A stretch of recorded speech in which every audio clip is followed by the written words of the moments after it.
Everyone, কেমন আছেন আপনারা সবাই? আজকে সকালবেলা ঘুম থেকে উঠেই আমরা জামাইষষ্ঠীতে যাব বলে তোড়জোড় করছিলাম, কিন্তু এত কাজের প্রেশার পড়ে গিয়েছে যে আমাদের ল্যাবেতে না গেলে হবে না। তো সেই মতোই আমরা চলে গেছিলাম ল্যাবরেটরিতে। ভেবেছিলাম তো 12টার মধ্যে কভার করে চলে আসবো, কিন্তু না, 12টার মধ্যে তো কভার হলোই না। সেই তো বেজে গেল 2টো। তারপরে বাড়ি এসে কি তাড়াতাড়ি ভাবে ঝটপট করে রেডি হয়ে চলে যাচ্ছিলাম।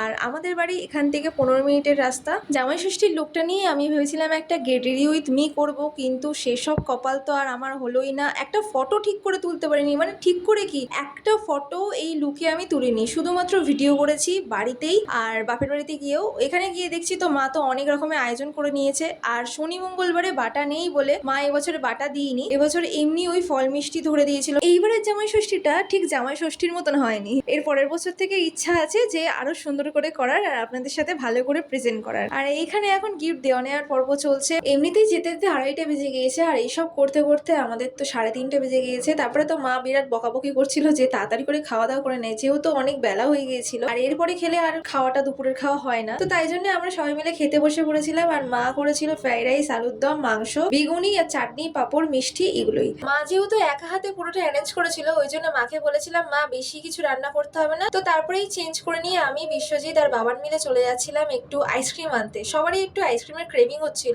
ওই জন্য আমরা 3জন মিলে চলে যাচ্ছিলাম আইসক্রিম আনতে।